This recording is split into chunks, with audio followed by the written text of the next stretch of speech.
Hi everyone! In this video, you will learn about updates and new features added to the work order functionality. Let's start with creating a new work order. Work orders in Orderry have a new event feed, the same as in leads and tasks. To create a task, add a photo or file, click the plus button at the bottom of the event feed, and select an action. Now, images and files are displayed as thumbnails instead of links.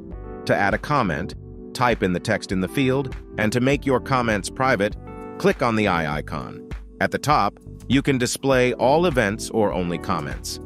This way, you can switch the event feed to the work order chat mode because employees usually use comments to communicate with each other.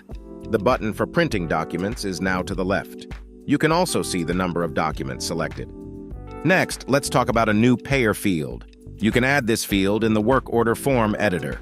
Please note that this feature is available in the business and enterprise subscription plans. You can now separate the client and the payer of the work order. For instance, you can have a corporate client that pays for your services, but you get work orders from particular employees of this company. In this case, you can specify who the client and the payer are, and all payments in the work order will be linked to the person specified as the payer, not the client. If you leave the payer field blank, the payer for this work order will be the person specified as a client. The next update is about leads. If you have several lead statuses with the mandatory creation of a work order, you can now choose among these statuses. If the system finds an open lead from the client when creating a work order, you can choose which status to transfer the lead to. Let's navigate to the Services and Products tab. You can now add services and materials when creating a work order. This will make it easier for your employees to give clients an idea of the cost of a work order, especially if you want to make a rough estimate or approve a work order before it is created. We'll cover updates and adding services and materials in more detail later. The button to close the work order window is now in the upper right corner, as in all other documents in Orderry.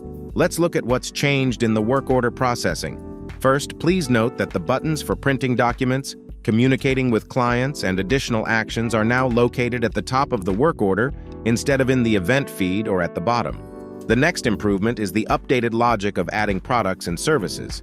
Now the search takes place in one field, but you can still search only for services or only for products.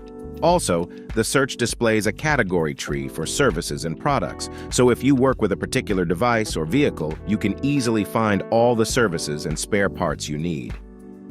The search function hasn't changed technically, so you can still search services by name or barcode and products by code, SKU, or serial number.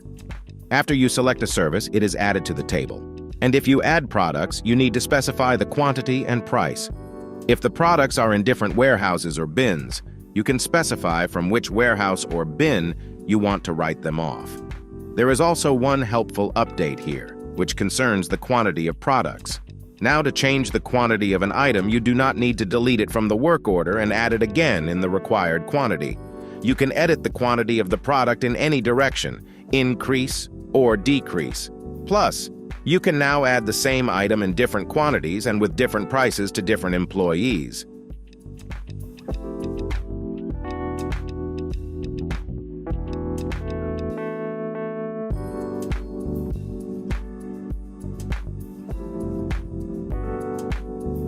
When deleting items added from a warehouse, you can select which warehouse and bin you want to return them to.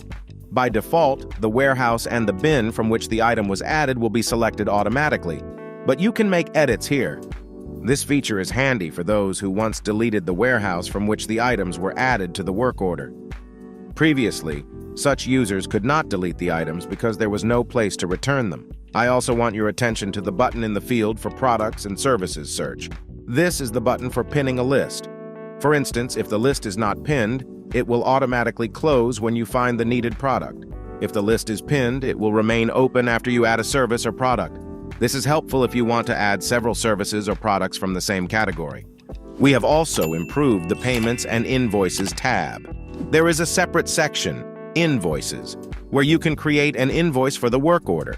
The best part is that you can create unlimited invoices for one work order. As a result, you will see all the invoices created for this work order and their statuses and open invoice documents in a few clicks. The following changes apply to a closed work order. The button with additional actions has moved up, so now you can create a refund or send an invoice for the work order to QuickBooks or Xero from there. You can also create a new work order based on a closed one.